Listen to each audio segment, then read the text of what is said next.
Homelessness isn't a crime. It's the things that are done like, Okay, so taking them to jail doesn't help. Like, now what can I do to help?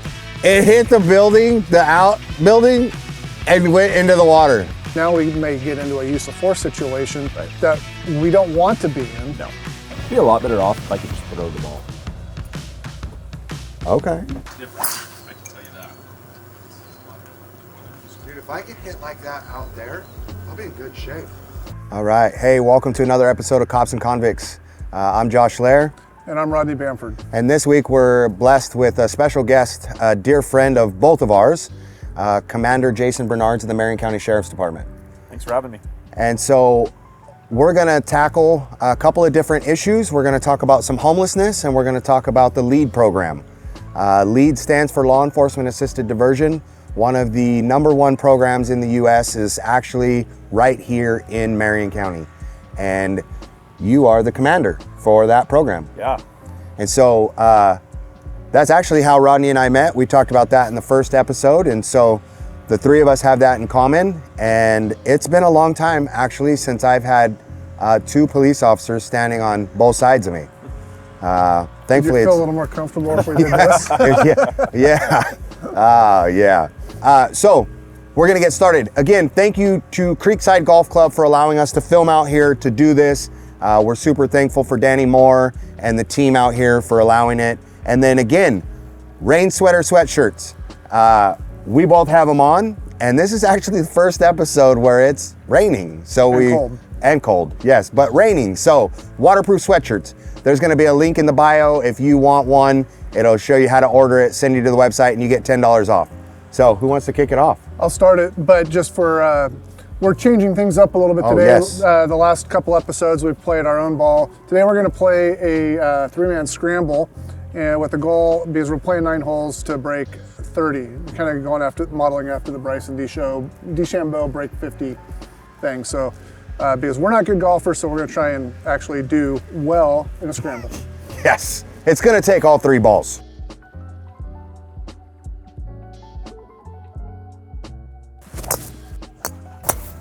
Oh, 4 right. yeah. Well, that's not a good start. Well, it'll be all right. One ball down. Hopefully I didn't hit anybody's window. Oh no, you would have heard it Okay, good. for sure. Yeah, I think it literally went in the trees or in the bush right over here. Like I saw bush movement. So, Jason, I remember when I first met you, you were a cadet with the Salem PD, and we played in a pig bowl together. Yes. So how many years have you been in law enforcement now? Oh boy, 30. 30. 30 Is years. that counting your cadet time? Yep, I started when I was 14. And then, so how many years as an officer? 23. And all with Marion County Sheriff's Office? I spent a little bit of time with Jervis. I think 18 months Okay. with them, but everything else has been with the county. And like me, I'm sure in the last 23 plus years, you've seen a lot of change. Oh yes, So a lot. how many, so in your time, when you first started, did you deal with homeless people very often? Never, hardly ever. And today on the road, like at the end of my career, it seemed like that was probably 90% of our call load was dealing with homeless or some type of issue with that. It's pretty high. For us, we're a little bit luckier because we're in the county. So a lot of like your urban like storefronts. I mean, we have Lancaster, of course, but most of them are in the city. But we do deal with our fair share for sure every day. And a percentage of those, I'm not asking for the exact number, but how many of those contacts are enforcement related, where you're going to have to take action versus just going and making contact and asking them to move Very along? few, I would say, because there's really nothing. Well, I'll say it depends, because enforcement now can get us into that door where LEAD can help them, where before we had no other options. And so I think enforcement's kind of a loose term. We do want to have accountability, but we also want them to get them into that program where we can actually help them, because jail is a revolving door, like we all know. asking them to move is just moving the problem somewhere else. It's not going to get to what the root of the problem is. And so I think that's kind of the problem right now is we're either super heavy one way or super heavy the other way, and we need to be in the middle, and we need to have some kind of individuality to it to make it work. Oh. Oh. Josh came to play today. Wow. Oh, no. Oh, and a fat on mine. Well, it's a good thing Josh got us a good shot. How are you enjoying the life as a commander now? Oh, man. It's a lot. It's a lot. It's a lot different than what I'm used to, you know? Yeah. But Would you say even, I mean, obviously, you know, you came from a leadership position to, you know, another leadership position, but obviously a greater leadership position. Way more responsibility. yeah, way more responsibility, and it's just instead of having like a narrow focus, you have to see, you know, the 10,000 foot view of everything. Yeah. And so, you know, it's been good for me. It's been, you know, individual for me to just make myself better and challenge myself, which has been really nice. And this is coming from somebody that said that I'd never promote. I always said that. And then I promoted to sergeant and then ended up promoting to commander. And so it's surreal. So it's just weird, but it's going well. I'm learning. I have a really good team, people helping, you know, every day. My leadership style is I don't have to be the smartest guy in the room. I just need to know who is and build those relationships. And that's the key. Yeah. For me. So I agree. I'll just be lucky if I hit it square. Huh.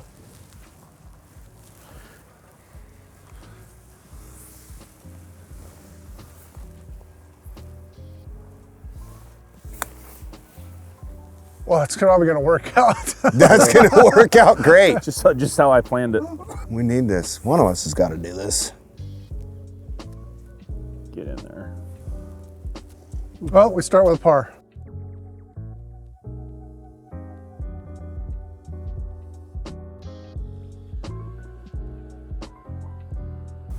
You know, to kind of continue with what you had asked, Rodney, about, you know, like you guys, the homeless issues that you guys deal with, you know, it's like homelessness isn't a crime, right?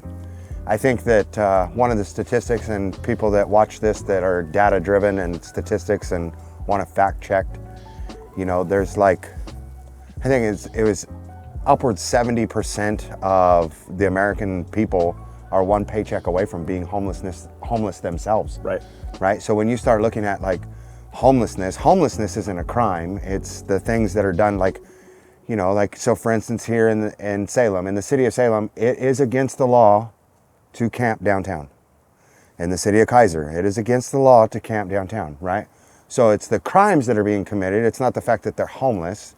It's the other things, you know, and unfortunately, even just the camping component isn't really the majority of the things that are going on, right? It's the defecating in front of stores and businesses, or the, you know, defecating in public, period, or, you know, the using now, as of September 1, using in public again is now illegal. Mm-hmm. So it's the other things. So I think that sometimes people get this misconstrued idea that homelessness is a crime. Homelessness isn't a crime. Right. It's the other things that go along with it, you know? So. Yeah, and to clarify one thing, though, you know, Salem has an ordinance against camping in the city. However, and correct me because it's been, you know, 6-8 months since I've been working, but there was some case law where people have the right to rest. And so it's very tricky for law enforcement to move people along when they're on a public right-of-way or property and they're sleeping, because they're technically, if they use the right verbiage, they're resting, and it removes the authority of the officers to move them along, or if in a worst case scenario, take enforcement action, arrest them for something related to that. So that's one of the inherent challenges in dealing with people that are homeless or houseless, whatever the PC term is now. Has anything changed with that in the last? So there's been several case laws. There was the one out of Grants Pass. That one got overturned. So the ordinances can stay, but however, the one that you're talking about, as far as I know, is still in play. And so it's just that game of how long have they been there? Who's complaining? Is this a business? Is it private property? There's a whole litany of things that kind of come into play. And I think that that's really good information for folks to have, right? Because there's a lot of, misconstrued understanding, misrepresentation, not the full truth around different things, right? And so the public has, their perception or idea. And so I think that that's one of the really cool things, with having you, is to be able to have some answers around what is, right? Because Sure. a lot of times the public is like, why aren't you doing this? Yeah. And you're like, I can't. And they're like, you're supposed to do, I can't. And not understanding that is also a big deal. Agreed. So we're 79. 79, all right. Mud in the face. Up there. All right. Gotcha. A little bit. There we Oh, go. that's a good shot. Oh my, Stay on there. Oh, it is traveling. You ate your Wheaties. Well, let's see what this Lab DF3 putter can do. This is my second putt ever with this thing.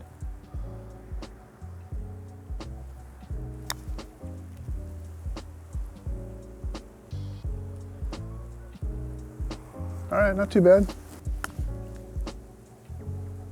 nice shot. Oh, get in there. Oh. Nice shot. Your other left. My other left, yeah. There we we go. go. Nice. It might have been a little unrealistic with our hope to break 30. Nah. Let's break 36. You guys might want to think about bringing a different partner if you guys want to do that. No. No, you're This is a only big, strong lad. this is only second hole.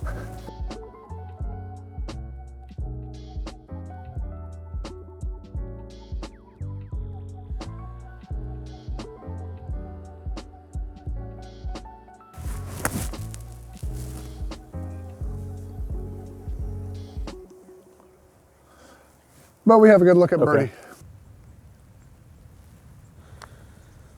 There it is. Oh, well, it's another par.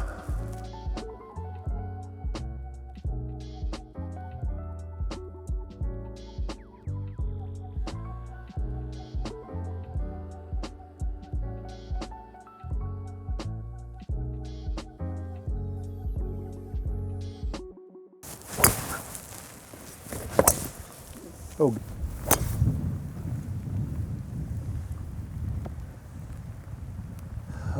I did exactly the opposite of what I told myself I was going to do.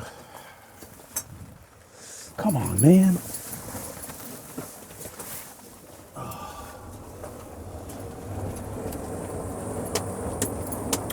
Yeah, I think a lot of people really don't understand, that you guys have, yes, there is crimes that are committed that you guys have to enforce. And then there's also the humanitarian side of things Right. that, just because someone's homeless doesn't necessarily mean that they're a criminal, Right. and it's like, well, how do we get people to the services and the resources that they need is always the big factor. That is the question. Well, here's both of ours. And it's frustrating at times. Oh Yeah, my 'cause gosh. Yeah. At the end of the day, it's about helping people. And, sometimes with the way either the law is or the legislature is or the individual you're dealing with is, it's impossible to help them. And, Yeah. especially with our mental health Oh yeah. that we have going on right now. There's no, the limited services, and it's frustrating for sure. Yeah, we had Ron Williams, one of the guys that helped with all the Measure 110 stuff, getting that whole deal, right? And we had great conversation in a video and played golf, and it was a lot of fun. And, we talked about in that video, like, Oregon is rated at number 50 in access to services for substance use disorder, right? For drug addiction. Well, now when you start talking about mental health and mental health disorders, we're rated 51st. Yeah. So I'm not a math genius, and I like have a lot of education, but none of it is around mathematics. And the last time I checked, there's 50 states, and we're rated 51st, which says a lot. Yeah, that's bad. That's bad. That's bad. Yeah, kind of like my golf game today. Not good. Yeah. You know, when you start looking at being rated 51st in the nation for access to mental health services, and then there's even stuff right now which you guys are probably more abreast to than the general public. They're getting ready to kick out a bunch of people from the state hospital. Mm-hmm. Even though, from my understanding, the psychologists, the doctors that do the patient stuff, right, are all saying that these individuals still need to be there. Mm-hmm. But because of the way that the law is here in the state of Oregon, the law says that it's inhumane. Right. But yet you have people that are, you know, committed heinous acts that are in there that are then going to be put back out on the street. And then what? Then you guys as law enforcement have even more, because now you have these individuals that need those services, right, that are no longer, because when they're out here, they're free to make their decision on whether or not they engage in those services. Right. And then when they don't, right, when they stop taking their mental health medications, then we're back to square one and they're committing heinous acts, mm-hmm, and then you guys have to deal with it. Right. Right, as well as the community, but you guys as law enforcement, right? Yeah. So it's a crazy situation. And the frustrating part is everything in between, because we get called on those folks every day. And you mentioned earlier about education for the public, and it's like they'll call in because somebody's having a mental health crisis and they'll want us to do something about it. And they'll be so much in crisis that we can't talk to them, we can't help them. And again, being mentally ill is not a crime. Correct. We're not going to arrest that person. So in the general public, you know, years ago, as Rodney knows, it was different. We treated them different. And I don't think that was the right way to do it either.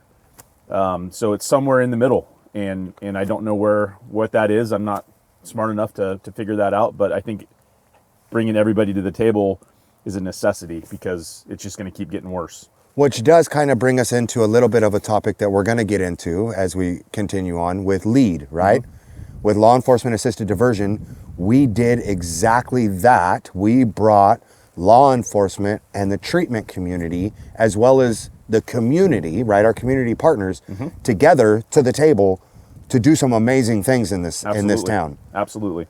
To the point that the state looked at what we created as a foundation for what they utilized for House Bill 4002. Yep. Right? And so that communication, siloing, I hate that word. That's like a 4-letter word to me, right? Because we have to do this together. Yep. You know, and we proved it with, you know, that's how I met you, is with LEAD, right? We proved that when you bring people together with the same goal, mm-hmm, right? Our goal is the same in treatment it is in yours in law enforcement. Right. Right? On the back to your guys' cars, it says to protect and serve, mm-hmm, right? We have the same overall mission in treatment. We want to serve individuals, which then when people stop doing drugs, they stop committing crimes, they become parents, they become protective members of society, right? They're not the revolving door of the judicial system, and it enhances the community, right? Yeah. And so it's an interesting dynamic. So even when you look at mental health and the mental health crisis, we need to utilize the framework that we created with the LEAD program as a framework for our mental health. Yes. And how do we do that together? And we have amazing things with the crisis response team, the MCRI team, right? The Marion County Crisis Response team, yep, right? We have coming back. We have great programs in that. But I think that even in that, like bringing those teams together with community partners like we did with LEAD, mm-hmm, dude, we could set a framework for a national movement on how to do things. And I really appreciate one thing that I've watched with, law enforcement in this community is really trying to spearhead, like, what does this look like? What are other communities doing?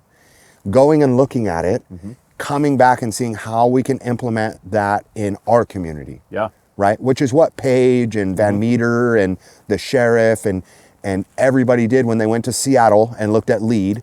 Right? They took that model and built it for Marion County. Yeah.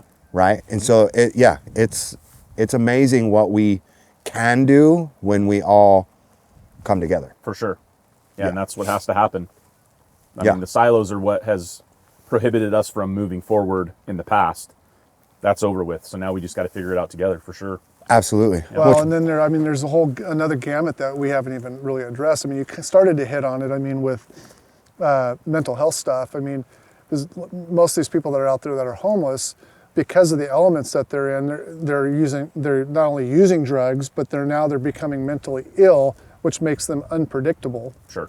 And when there's a crime that's not being committed, what is law enforcement supposed to do? I know the community wants us to go out and have contact and solve the issue, but we really don't have the resources to do that. And what a lot of people don't realize, and it's a buzzword that I always hated, but what is the governmental interest in doing that? Because we go out and try and deal with somebody that's in a mental health crisis and they're on drugs at the same time, they become unpredictable. Now we may get into a use of force situation that we don't want to be in. No. And it's a no-win situation for law enforcement. At the same time, though, you don't want people. I know there's some communities up north that, that were sending mental health workers out on their own to deal with people in mental health crisis, and then it goes sideways, and they end up getting killed. And then they end up getting killed. Yeah. Yep. Yeah, it's not a good situation. No, it's not. Oh, and there's a pull. Bye. Oh, Bye, if you ball. would have kept that left, that would have been great. Oh. That's gone. She gone. I don't think this is going to help us much. I donated that one to the wild. Well, that's probably going to Oh, work. there you go. That's safe That's for what us. ball we're using. This is 4. Hole 4. Well, We're getting there. I'm not 1 for 1 then, because I've only lost 3 balls. So Oh, yeah. See? Good job. yeah, it could be worse. Yeah.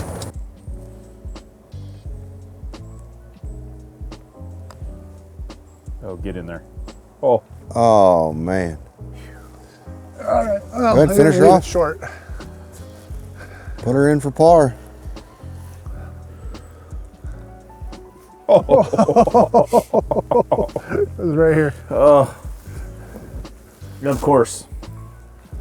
Delete that, Bryce. And the lab putter does Nice. it.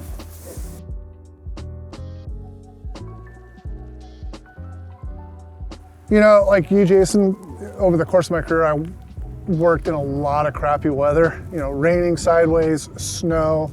But I'm dressed up here. I mean, I got warm sweatpants on underneath my rain gear, this incredibly warm rain sweater and dry. But I saw a true man today. Just coming up, there's a guy on 8 wearing shorts. Nice. That's commitment. That is commitment. That is commitment. Now, if I can't hit this fairway with my slice, there's something wrong. That one's gonna be too far. Oh. Oh, nice ball. That's perfect. Nice shot. Good shot, Josh. Oh, no. Oh, And there. he puts it right on it. Yeah, now we need to sink this putt, because if we sink this putt, it's actually a birdie. Ooh. No pressure. Yeah, no pressure. Yeah. Yeah, no pressure. We sink it, it's a birdie. Yeah, well, why would we want to do that? Who knows? Yeah. Probably don't want me doing it. I'll be the guinea pig. Yeah.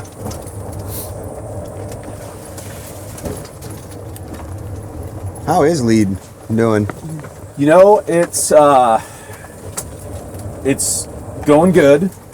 We're just in this kind of with 4002 and all the new stuff coming in and the grant and all of this stuff, we're just kind of in this kind of building. Almost like a transition. Yeah, like a transition, just kind of trying to figure out what that looks like. Hiring more navigators. Now we have 5 positions, and so trying to just map that out. We're going to put in an outreach program within LEAD, which is going to be really cool. I'm looking forward to that. And so just kind of trying to figure all of that out has been a lot. Plus handling all the questions from everybody around the state. Being the only one of the only programs that was up and running, we're kind of the model for that. So it's handling all those questions. Well, yeah, because we've been running since 2018. Yeah, and doing a really good job actually. Not me, but everybody that works for LEAD has been killing it. And so, just trying to do that, presentations, that whole thing, media, because that's been a huge part of this whole thing is getting the word out. And so just trying to handle and juggle all those things. So it's been good. It's been real good. Yeah. Look at you. Yeah, yours wasn't too bad. You were on.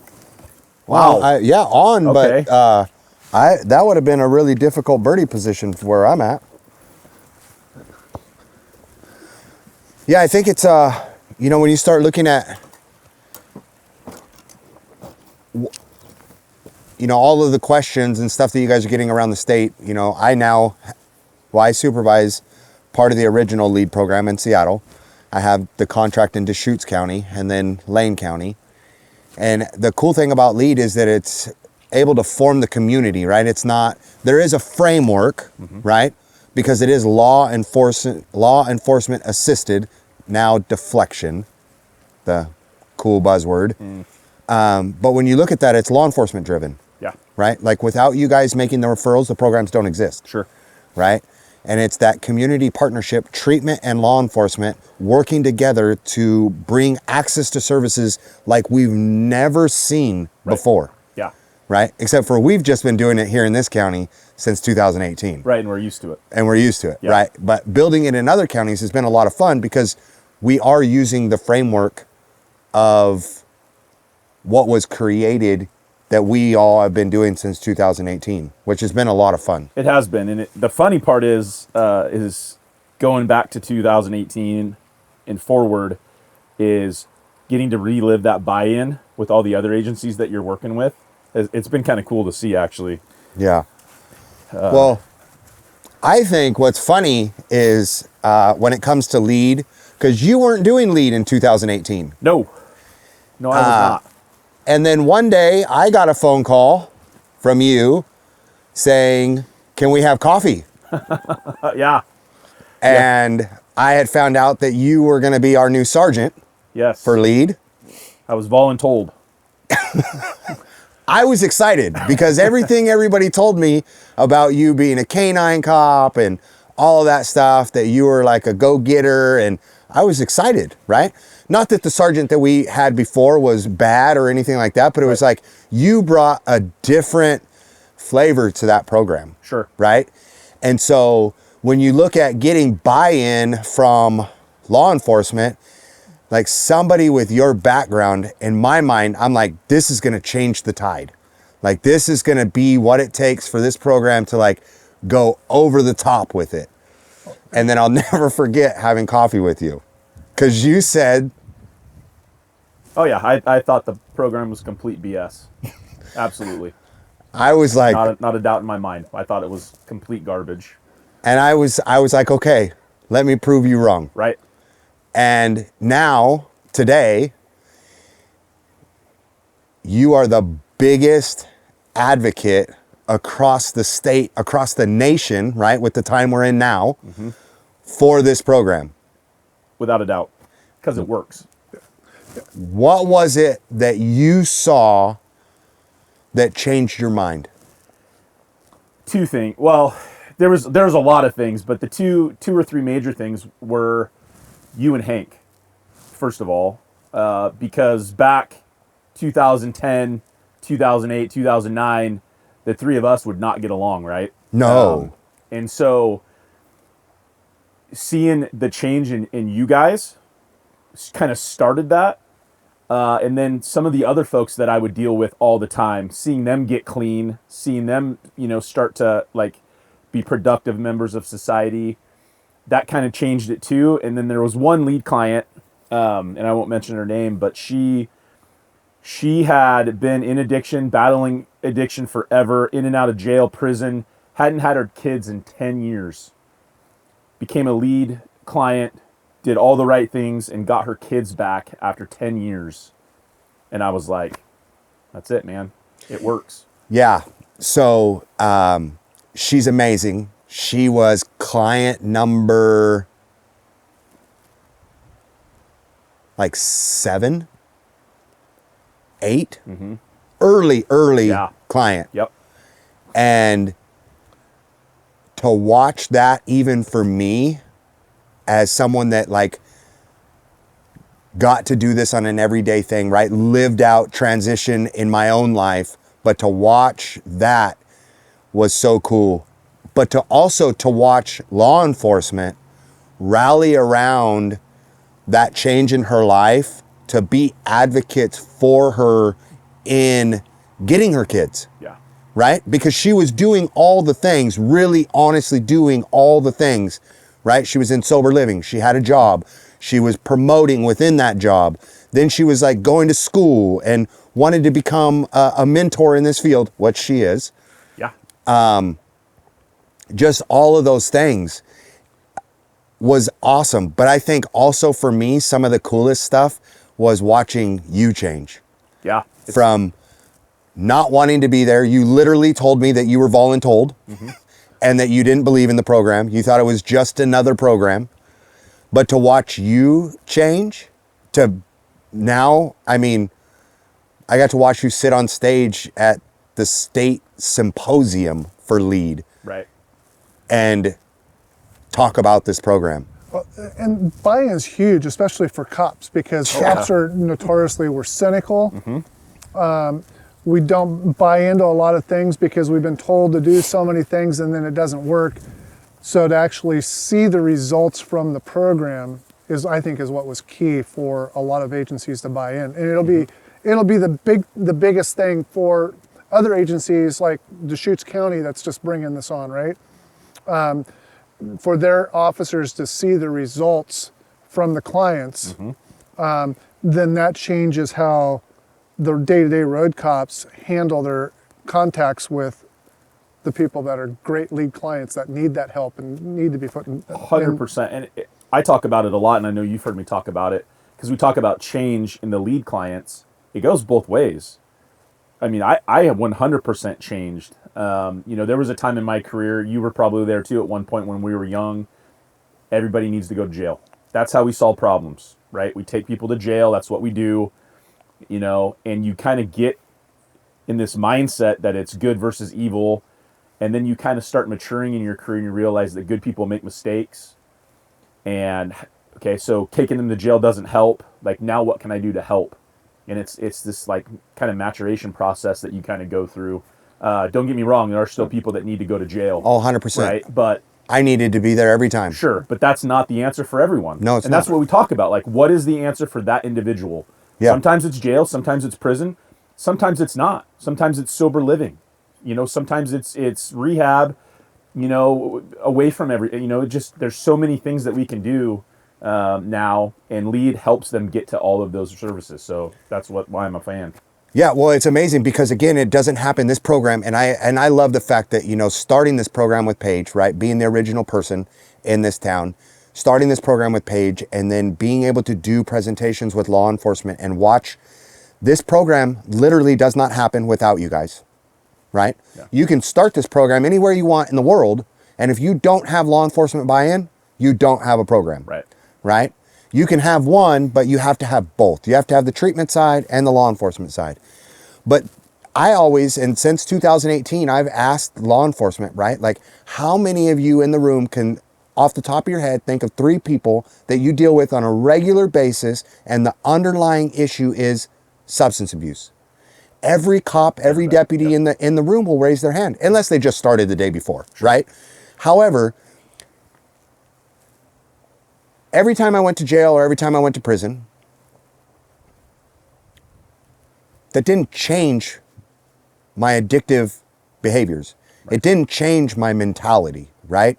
The underlying root cause of the reason I was there wasn't being dealt with, and it didn't change. Right. So I'd get out and I just go right back to doing the same stuff.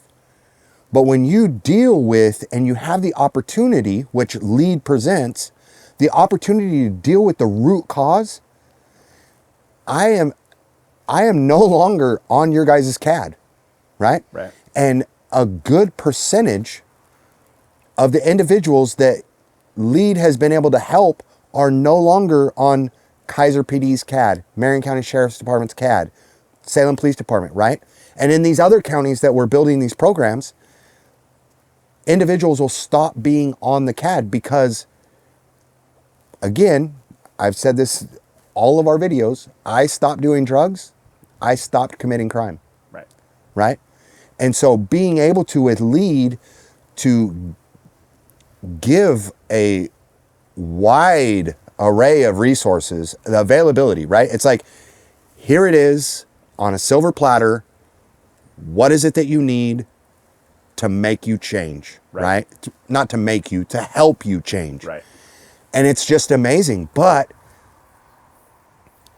law enforcement doesn't get the credit that you guys deserve, right? You guys get there is bad cops and there is bad counselors, right? There is bad people that work at McDonald's, right? Like, it doesn't matter what the profession is, there's bad people in there. Right. But that's not the majority. No. Right? No.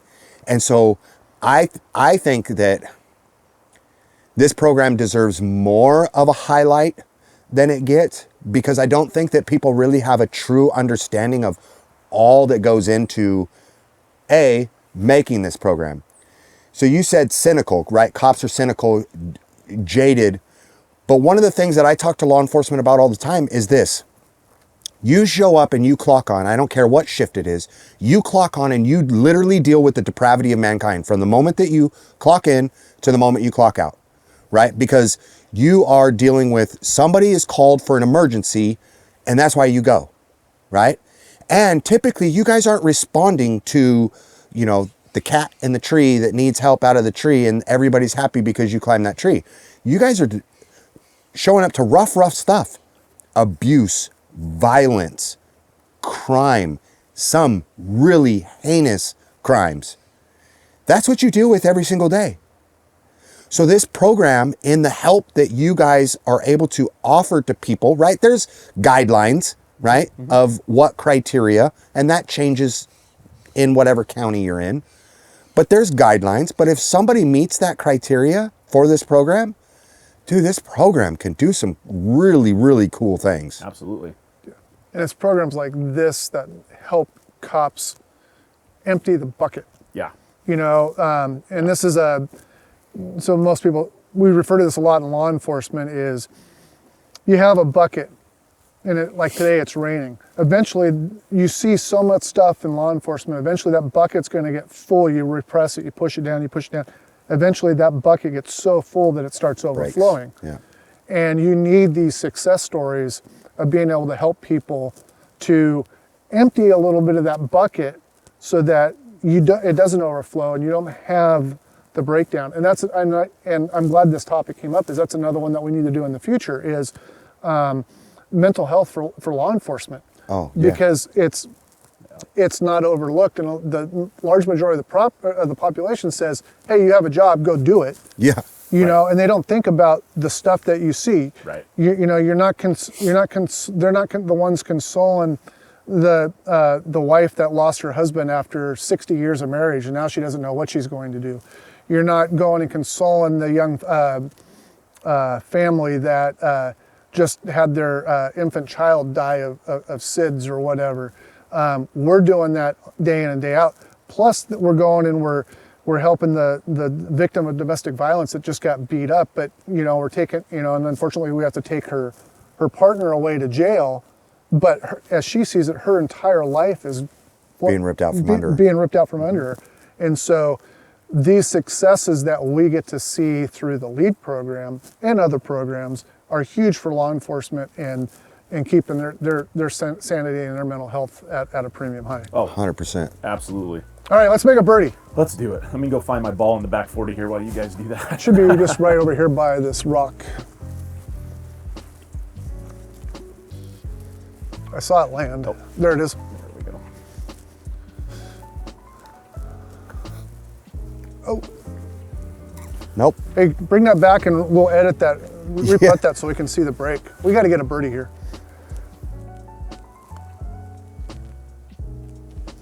I didn't trust it. Did we actually get a birdie? No. No. If you guys didn't get it, we didn't get it. I did not get it. I'm sure you're surprised. You know, I was going to tell you one thing I do appreciate is you still calling or telling people that story about me and Lead, and basically being like, hey, if you guys don't believe in this, call him. Because I still get to be an advocate for the program, and I get calls all the time. Dude, it really does matter. You know, it's like when we show up, right? Like on a scene, when you guys call and you guys are like, hey, we have somebody, right? Like they take the word from us, the people with lived experience, way different, right, than you guys in uniform, Yeah. right? So it's the same thing, right? I can tell people, and I do tell people about the program and all of the amazing things that happen in the program and what it looks like to have a lead program in your town. But it really is different for law enforcement to hear it from one of their own, right? Even though it's not the same community, like it's just different. And so it is very powerful to be able to share that you didn't, but you were willing to give me a shot, to give the program a shot, to prove you otherwise, right? You just weren't like, this is BS, it doesn't work, it's not gonna work, that's my thoughts, that's the way that it's gonna be, right? When I said, well, let me prove you wrong, you were still willing to, like, okay, right? Go for it. Mm-hmm. And you allowed it to happen because the real transition in people's lives was so evident that you couldn't deny it, right? Mm-hmm. And so when I get to share that with other law enforcement agencies, I'm glad that they call you. Yeah. I tell them all the time, I will write his phone number on the board so that if you guys can reach out to him, like, please do reach out to him, mm-hmm. because you're going to hear that I'm telling you the truth, and you're going to hear a lot more on the law enforcement side that I can't talk about, right? Like, I don't know, I'm not a cop, so I don't know, I can't speak on that, mm-hmm. right? And so I'm glad that it's worked out, and I'm glad that people have. I thought it was really cool because the one time that I did that, I came back the next day, and mm-hmm. the dude was like, so I know him, and I called him, and he said, you're telling the truth. And I'm like, thank you. Right. And I'm like, see, right to everybody else in the room. So it works out great. Yeah, that's good stuff.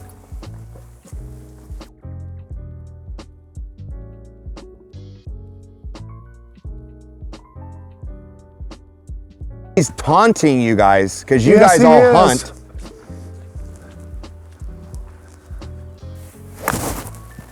Uh-oh. Uh-oh. Thankful for a scramble. I can get it there every time. I haven't put one in the water in months.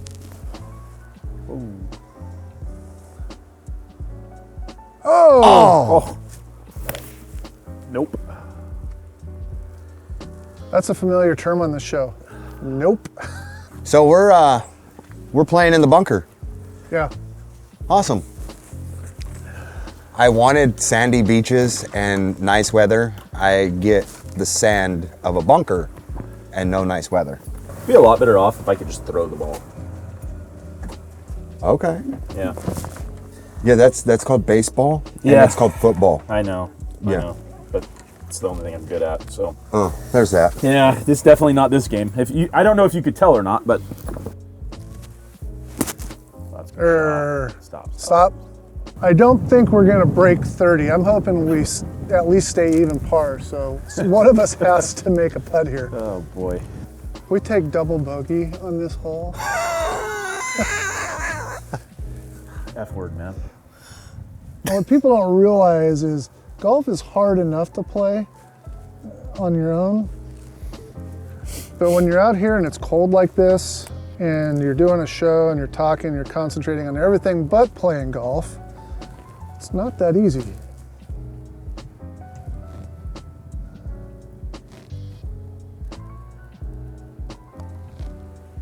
There you go. There. Oh, Nice thank work. you, Lord.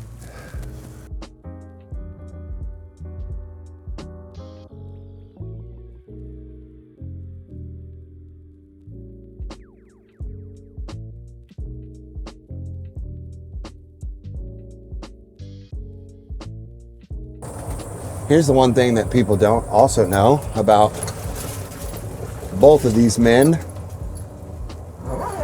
and they're for sure not gonna say it. They are both very dedicated to the work. I know that Rodney's retired, but they were both very dedicated to the work that they do. They take law enforcement very serious. They take their jobs very serious. They desire to protect and serve the community. They desire to do a good job. And they are both very well respected within their own community of law enforcement.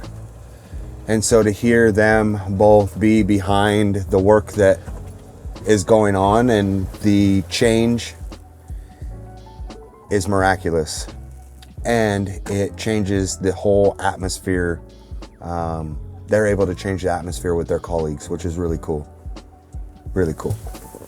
Is there anything that you and Josh haven't talked about in your little, well, you guys while you were riding together, or that we haven't talked about so far, that you feel is important for people to know about either the LEAD program or about homelessness, and how it's affecting either the community or law enforcement? You know, I think the biggest thing for me is just to get the, and this is obviously just my opinion from my years of experience, but just to get everybody to realize that to solve these issues, whatever the issue is, it's addiction or homelessness or whatever we're talking about, is we can't be so far one way or so far the other way like we have been. Law enforcement's a culprit too, historically at times, but society and the legislature as well. It just seems like we're always like the tipping point is either one way or the other, and we're never in the middle where I feel like we need to be to actually help people and actually get things done. I think that's the main focus for me, is to make sure, if I can, and do everything in my power to make sure that we have that balance and try to get it across to the legislatures or whoever we need to talk to about the funding for these programs so that they can maintain and we can actually help people. Because without any of that stuff, it's never going to work. That's the main focus for me, I think.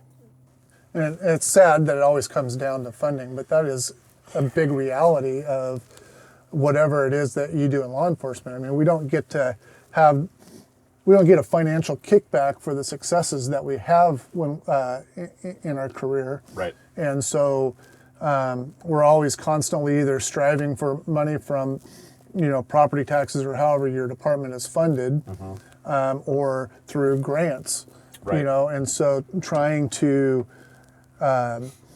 move these programs forward and have success with them, it's largely dependent on funding. And then on top of that, then you have funding issues with staffing, trying to keep good qualified people working. And because I'm sure it was similar when you started, but when I started, to show up for a position of one or two people, one or two positions in law enforcement with an agency, you'd have 200-300 people applying. Now, like before I left, you'd have one or two positions open. We're lucky if you get 20, 30 candidates to apply, and then over half of them aren't able to pass the written exam, and then the rest, a large majority of the rest fail backgrounds because of something that they've done prior to even thinking about going to law enforcement. Yeah, it's a problem for sure. The funding part of it, I will give a shout out to Marion County and the Board of Commissioners, because when we first started LEAD, it was grant funded, federally grant funded, which was part of my negativity around that program, because I know how federally grant funded things work, right? They're great when they start out, and then there's no funding left and they just fall off the table. Well, the commissioners saw this program, saw how it worked, and they funded it through general fund in our budget, which has kept the lead program going. So I've got to say that they saw the value in that program, and they've continued to support it, which has been awesome. That's great. Yeah. So.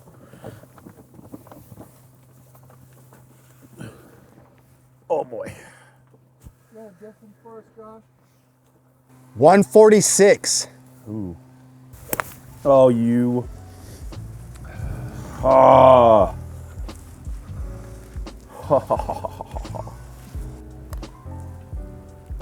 Oh, that's a good putt.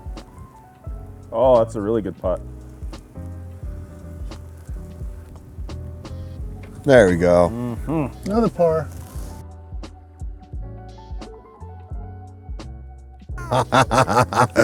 Oh, 8 has been my nemesis.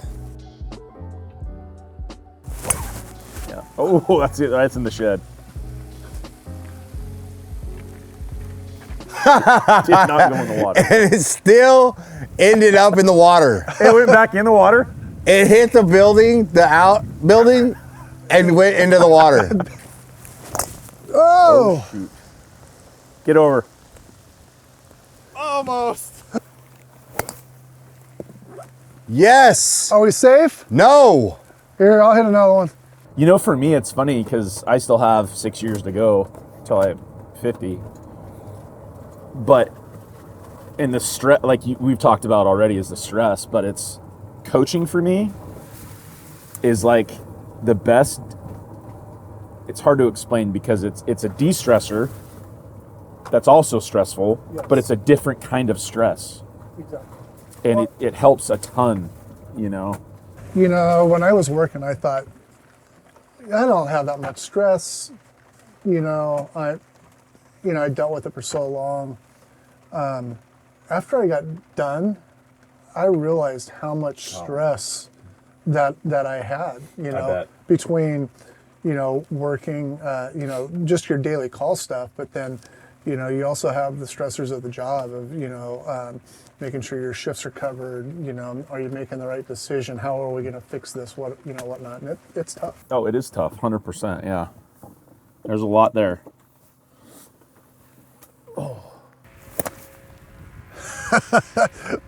We can't feel our hands, so our games are Oh falling my apart. gosh. Delete that. I don't know which one to get. Might as well grab both of them. Yeah. Unreal. What Eric's the went only farther smart one of the though? bunch sitting over there in the car. Did the Yes. ball went farther though, right? No, No? sir. Divot went further than No, it the did ball. not. Did not go further. I don't even know where the second one came from. Here's that life would be this fun, sober. Nor did I think I would ever be playing golf with a couple of cops.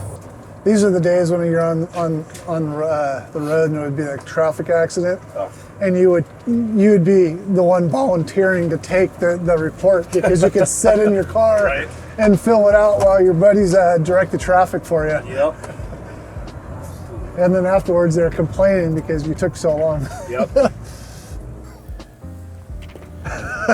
Thank God. You're welcome. You're all welcome. Jeez Louise. I don't want to just leave it in there.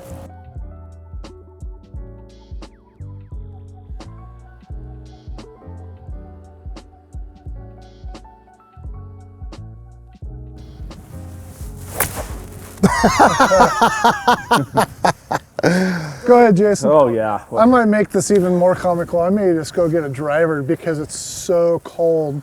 If we can't make it in YouTube golf, we can make it in YouTube comedy because the fact that we thought we were going to break 30 Yeah. is hilarious. In reality, I was like a 38. So Yeah. Thank you, Commander Bernards, Thanks for having me. for coming out and enduring this weather to talk about, you know, homelessness and law enforcement assisted diversion and what that looks like. Super thankful for what you do, for continuing to serve our community day in and day out, leading men and women. Thank you. My hat's off to you. Appreciate it. I'm definitely honored to know you and honored to call you friend. Likewise. Thank you for participating with us. Yeah, thank you, and stay safe, and stay in touch. Appreciate it. Hopefully my golf game will be a little bit better next time. We'll see. Doubtful, but we'll see. Yeah. And a huge thank you to Creekside for allowing us to get out here and film once again, and to Rain Sweater. I'm a true believer after wearing this today. I mean, my body's still warm and it's dry. My hands are frozen, but the Rain Sweater is fantastic. Yep. And I wore a white, I wore this underlayment, but it's dry. All right. See you guys next time. Happy Halloween. It's good to see you, buddy. Oh, Lunch? Yes. Do you have time for lunch? I do not, unfortunately.